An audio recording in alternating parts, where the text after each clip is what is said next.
Doy entonces la palabra a Olivier Biagini, que viene también de Francia, de la Université de la Sorbonne Nouvelle Paris 3, cuya tesis muy importante en su vida explicó una serie de cuestiones relacionadas con la autoría y Gonzalo de Berceo, que ha trabajado después sobre el mundo de la ficción y de la narrativa breve, y que vuelve hoy con un título semejante de alguna manera al del profesor Baños. Cuando Fernando hablaba de más allá de la letra, Olivier Biagini va a hablarnos del manejo de la letra sobre la autoridad de lo escrito en el Mester de Clerecio. Voy a presentarles una ponencia de medianoche para mí. Entonces, el proceso de composición de los poemas del Mester de Clerecia, al heredar la mayor parte de su materia de textos anteriores, que son sobre todo textos latinos, incluye, entre otras operaciones, la que hoy llamamos traducción. Sin embargo, a la hora de definir el estatuto de dichos poemas respecto a sus fuentes, los críticos suelen optar más bien por denominaciones como adaptación o reelaboración, que sugieren una mayor autonomía de las obras respecto a sus modelos, a la vez que relativizan el criterio lingüístico de la definición del proceso. Los medievales disponían de la cómoda palabra de traslatio, que abarcaba tanto el traslado de una lengua a otra como cualquier otro tipo de transferencia, incluyendo el desplazamiento muy concreto de una cosa de una parte del espacio a la otra. En los poemas del Mester, al traslado lingüístico se añade el amoldamiento de la materia heredada, el patrón métrico del cuarteto monorritmo de alejandrinos, y más allá de estas dos transformaciones manifiestas, la lingüística y la métrica, el cotejo filológico de los poemas con sus fuentes, cuando estas han sido conservadas, permite apreciar puntualmente el grado de libertad de los poetas frente a sus modelos. Sin embargo, como bien es sabido, los poemas no dejan de ostentar su dependencia respecto a las fuentes de las que derivan, no solo en sus prólogos o epílogos, sino también de forma reiterada a lo largo de toda la exposición, al hacer referencia al dictado, escrito, carta, escritura, lección, etc., para respaldar sus afirmaciones. Estas referencias puntuales ocupan, en la mayoría de los casos, un hemisticio o un verso, aunque también pueden llegar a mayor extensión, y tienden a obedecer a modelos discursivos que, combinados con las restricciones métricas, las convierten en fórmulas repetitivas, aunque desde luego admiten también variaciones. El carácter formulario de estas menciones se suele asociar con el carácter tópico de su función ligada a la autoridad de la letra, a la autoridad de lo escrito. Básicamente, se trata de remitir al escrito ajeno en virtud de una fiabilidad que pocas veces se razona o se discute para afianzar el discurso propio. Aunque no se confunde con la verdad, la autoridad se concibe como un sustituto de la verdad, o por lo menos como criterio para aproximarse a ella, según una lógica que entronca con los conceptos jurídicos de garantía y prueba. Ahora bien, una paradoja de las fórmulas que remiten a la autoridad de la fuente es que al afirmar una dependencia también exhiben una diferencia. En efecto, cuando un poeta escribe, como dice el dictado, por ejemplo, es evidente que este mistiquio, al mismo tiempo que reivindica la herencia de la fuente, no puede derivar en sí mismo de dicha fuente porque se da como un comentario justificativo añadido por el poeta. Así como las fórmulas de referencia a la fuente no pueden derivar de ella, abren en el proceso de traducción un espacio iniciativo propicio a la expresión de un discurso nuevo. Por lo tanto, la composición de los poemas del Mester no se puede reducir a una traducción en el sentido estrictamente lingüístico que solemos asignar hoy en día a este concepto, porque al mismo tiempo que traduce, versifica y modifica la materia de su modelo, el poema también la comenta.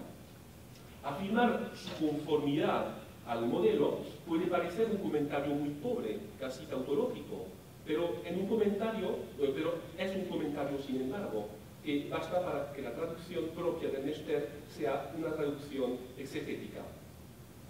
Mi propósito no es negar el peso de la autoridad de lo escrito, sino explorar su lógica y su participación en la composición de los poemas para sugerir que este recurso, más allá de su eficacia retórica y argumentativa en pasajes puntuales, conlleva una dimensión subversiva, a la vez que favorece la emergencia de una palabra personal.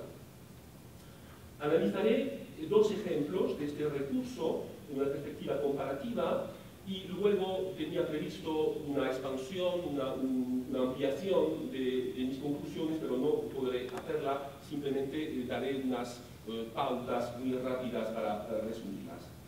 Los dos ejemplos que he elegido y que quisiera comentar provienen respectivamente de la vida de Santo Domingo, del libro de Buen Amor. El primer ejemplo es el siguiente: año y medio solo en la ermitanía, dizlo la escritura que yo no lo sabía. Cuando no lo leyese, decir no lo querría, en afirmar la duda, gran pecado habría. Y el segundo ejemplo es tan conocido que apenas entonces necesita una lectura, pero voy a hacerla sin embargo. Como dice Aristóteles, cosa es verdadera. El mundo por dos cosas trabaja. La primera, por haber mantenencia. La otra cosa era por haber juntamiento con hembra placentera. Si lo diciese de mío, sería de culpar.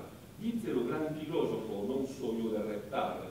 De lo que dice el sabio no debemos dudar, que por obra se prueba en ella para justificar su propio discurso, aunque con unos matices distintos. Berceo, en esta estrofa de la vida de Santo Domingo, no menciona explícitamente al autor de la fuente, Grimaldo, autor de la vida Beati Dominici, nunca citado por su nombre en el poema, y la designa sobriamente como la escritura, como si bastara con mencionar su carácter escrito para que cumpliera su propósito. En cambio, Juan Luis sí identifica al autor, Aristóteles, aunque no subraya de ningún modo la dimensión escrita de la fuente que utiliza. Y de hecho, según mostró Francisco Rico, el poeta no utiliza para estas estrofas ningún texto en concreto, sino que reformula libremente la doctrina pseudo-aristotélica. La mayor parte de las referencias de este tipo que encontramos en todos los poemas de Ernesto de Credecía suelen ser alusivas, pero aquí Berceo y Juan Luis desarrollan y hasta comentan la lógica del recurso, ostentando su funcionamiento interno. Y en ambos casos, lo que se afirma, la información propiamente dicha, ocupa menos espacio en el texto que la justificación de esta afirmación. Por otra parte, más allá del contenido del discurso que se pretende ratificar, o sea, el enunciado informativo, lo que se contempla es el acto enunciativo atribuido a la fuente, dizlo la escritura, dice Aristóteles, con múltiples ocurrencias del verbo decir en el caso de la cita de Juan Luis. Y a esta enunciación de la fuente se agrega una segunda enunciación propia del yo del hablante, decir non lo querría en Berceo, si lo dijese de mío en Juan Luis. Así, además de producir efectivamente un enunciado particular, que es año y medio solo en la ermitanía, el mundo por dos cosas trabaja, cada texto lo asigna a dos enunciaciones distintas, la que corresponde a su fuente y la que corresponde al yo de su propio productor. Evidentemente, el núcleo del argumento consiste en jerarquizar estas dos enunciaciones, asumiendo que la de la fuente tiene más peso que la del yo. La superioridad enunciativa del discurso anterior puede radicar en el prestigio del autor que lo produjo, aunque aquí, como en la mayoría de los casos, no se explicita este argumento como si fuera evidente. Que el prestigio de la autoridad citada proceda de su antigüedad tampoco queda explicitado en el razonamiento, y de hecho la forma que éste adopta no lo manifiesta. Al contrario, en ambos casos, el tiempo verbal utilizado para referirse a la enunciación de la fuente es el presente de indicativo, dice. Haciendo abstracción del carácter antiguo e incluso del simple carácter anterior de la enunciación de la fuente, el texto descontextualiza y actualiza esta enunciación, haciéndola coincidir con el presente de su propia enunciación.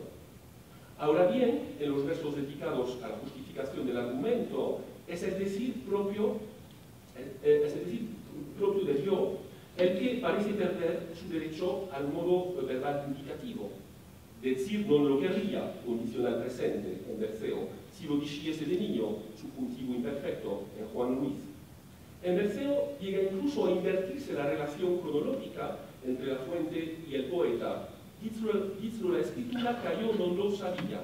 Frente al presente de lo que dice la fuente, ahora, tenemos el imperfecto de lo que no sabía el yo, como si el poema nos hiciera presenciar aquí y ahora el momento preciso en que la ignorancia del poeta queda superada por el conocimiento que le proporciona la fuente.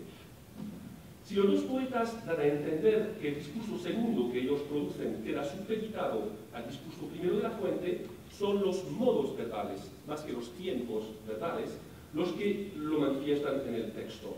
La enunciación propia es condicional porque está condicionada a la enunciación ajena. En Berceo, la justificación cobra un carácter nítidamente circular, o mejor dicho, próximo a la tautología. Lo que queda dicho lo dice la escritura, en efecto, si ella no lo dijera, yo no lo diría tampoco. Es un discurso pretendidamente justificativo, pero que no argumenta, no justifica la exigencia de conformidad a la fuente.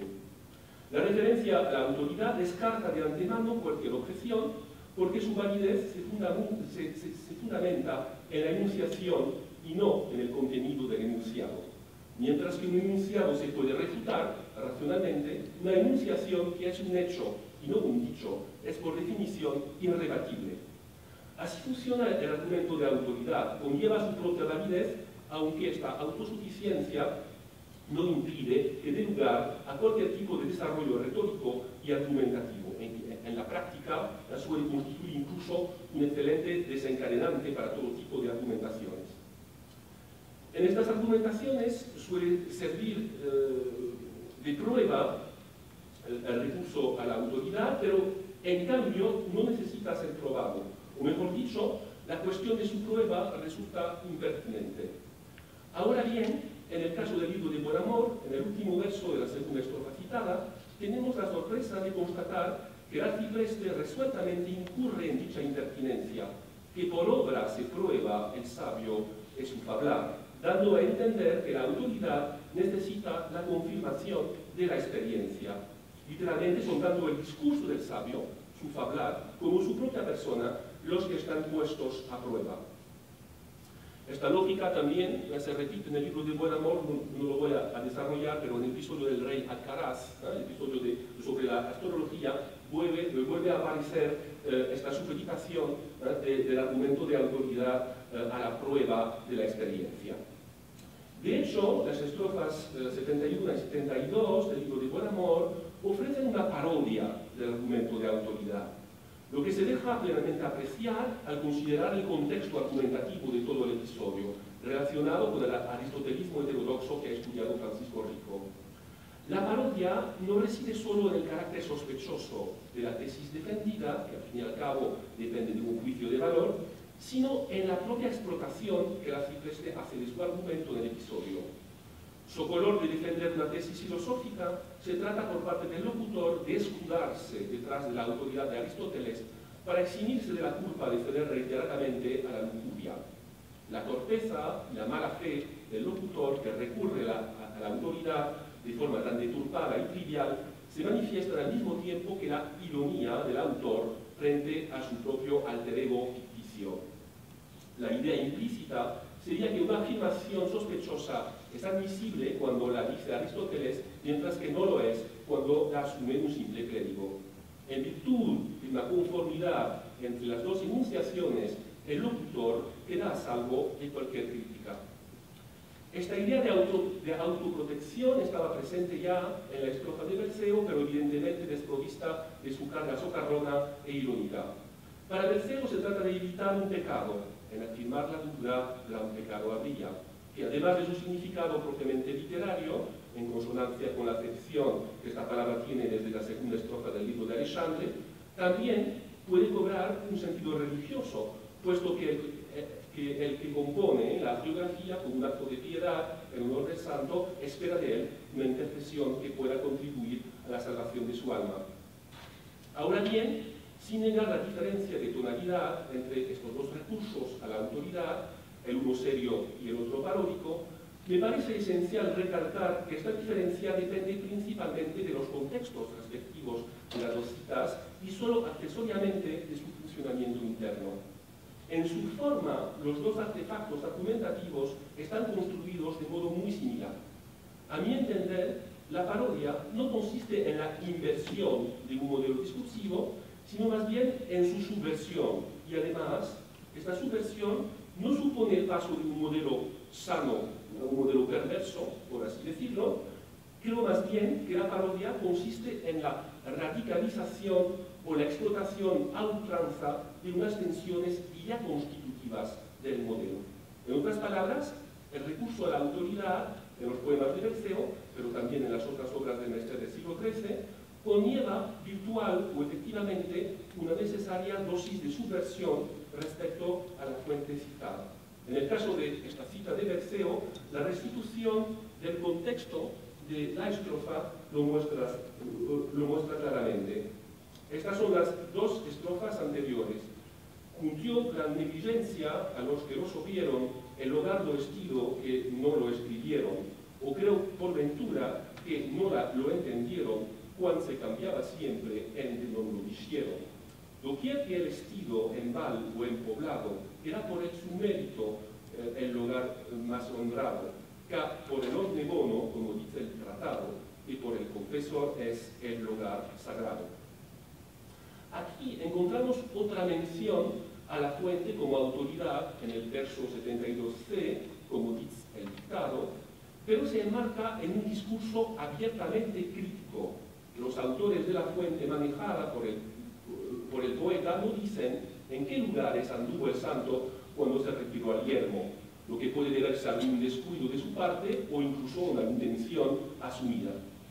Berceo acaba superando este defecto de la fuente diciendo que el lugar no importa tanto, porque es la presencia del santo la que da su valor al lugar y no al revés. Sin embargo, en este conjunto de tres estrofas, lo que me llama la atención es el cambio de perspectiva narrativa. Paradójicamente, aunque se refiere constantemente a su fuente y dice al final que no debe alejarse de lo que ella dice, Berceo se atreve a contemplar el relato desde su propia perspectiva, dejando que emerja la primera persona de singular para emitir una opinión personal, creo. Él mismo acaba confesando que las circunstancias topográficas del itinerario del santo son baladís, pero de antemano calificaba de gran negligencia el no haber consignado estos detalles. Esta contradicción es típica de los discursos personales que surgen del recurso a la autoridad ajena. Lo que está en juego no es tanto el contenido factual de la información o el enunciado, cuanto la legitimidad del que toma la palabra, la enunciación. Además, puede sorprender que, frente a la unicidad de este yo, el autor de la fuente, Grimaldo, no aparezca aludido, sino mediante un plural indeterminado. En los cuatro verbos colocados en la rima de la estrofa 71, tenemos estos verbos en tercera persona de plural. Más que una fuente inmediata, aquí a toda una tradición escrita.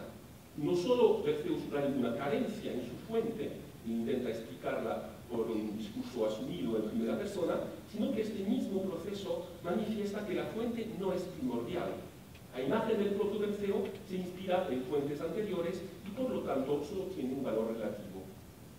Evidentemente el pasaje de la vida de Santo Domingo que he leído ofrece una carga crítica que pocas veces se expresa de forma tan explícita en los recursos del poeta a la autoridad de su fuente. No solo es un caso particular, aunque no aislado, en la vida de Santo Domingo, sino que este es el poema en que Berceo manifiesta más distancia crítica respecto a su fuente. De hecho, en la vida de Santo Domingo, la mirada crítica afecta también a la fuente en su dimensión material. Berceo maneja un manuscrito que por lo visto está truncado, lo que él subraya al final del poema, dejando inconcluso el último relato del milagro de su tercer libro. Perdióse un cuaderno, mas no por culpa mía, escribir aventura serie grande polilla. Aunque no se puede evidentemente achacar al autor de la fuente la responsabilidad de la pérdida de los folios del manuscrito, la lógica del argumento empleado por Berceo es exactamente la misma. También se trata de quedar exento de culpa por la afirmación contradictoria de que la fuente es a la vez indispensable e imperfecta. Además, en una ocasión, la crítica referente a lo material se mezcla con una crítica de índole lingüística, cuando Berceo, al no poder descifrar el nombre de la vía de procedencia de un ciego curado por domingo, echa la culpa a la letra de la fuente. Era mala letra, encerrado latino, entender no lo pude por señor San Martino. Estas menciones tienden a reducir la fuente a su materialidad de letra, en el sentido más concreto, signos gráficos en el pergamino. También, metafóricamente, pueden sugerir que la fuente ofrece una literalidad problemática que el poema ha de rescatar y al mismo tiempo superar, ofreciéndole una nueva forma que permita su circulación. Siguiendo a otros estudiosos, me resulta difícil resistir a la tentación de conectar este encerrado latino con el román palatino reivindicado por Berceo en los primeros versos del mismo poema, aunque estas menciones a dos modalidades lingüísticas aparecen en contextos muy distintos. La pareja contrastiva entre estas dos expresiones funciona perfectamente para sugerir que la composición del poema vernáculo no se concibe en rigor como un objeto literario, en el sentido en que entonces su materia sería la letra, sino como la recuperación, actualización y renovación de unas letras anteriores que sin él podrían quedar en letra muerta. El poema vernáculo, cuya estrategia más frecuente, aunque no exclusiva, consiste en presentarse como palabra viva, a imitación de las prácticas picarescas, necesita el respaldo del escrito latino, pero a la inversa, sin la mediación del clérigo que lo traslada a su curso rimado y a la lengua que todos comparten, la letra no ejerce esta autoridad en nada ni en nadie, y por consiguiente no puede pretender a ninguna existencia colectiva o social. También llama la atención que en su tarea de desciframiento e interpretación de la versión latina de la geografía, el poeta invoque a otro santo, San Martín, como posible ayudante en la superación de la letra. Aquí la santa ayuda solicitada no atañe a la escritura del poema vernáculo, sino más radicalmente a la lectura de la fuente latina. No tengo noticia de que San Martín, más que otro santo, desempeñase la función de intercesor predilecto para lectores perplejos. La única hipótesis que se me ocurre es una posible metáfora. Así como San Martín cortó su abrigo para compartirlo con el pobre desnudo, Berceo esperaba de él que le ayudara a zanjar la interpretación de la letra. En cualquier caso, esta representación de la letra de la fuente tiende a mostrar que ella ni siquiera es un dato fijo y predeterminado para el poeta, sino que éste, en cierta medida, le da sus contornos al mismo tiempo que la explota para su propio poema. Entonces, ahora simplemente resumo y concluyo con algunas propuestas, aunque no he podido tratarlas de manera profundizada. Primero, la autoridad de la fuente no significa su fiabilidad absoluta. El recurso a la autoridad legitima la enunciación del yo poético en la continuidad de la fuente o incluso en contra de ella, criticándola. Lo escrito no tiene autoridad de por sí, sino por su relación con el verbo, hoy en términos lingüísticos diríamos más bien con el acto enunciativo, como he intentado destacarlo en el caso de los dos ejemplos citados. Y por fin añado dos ampliaciones más, aunque no he podido tratar estos temas.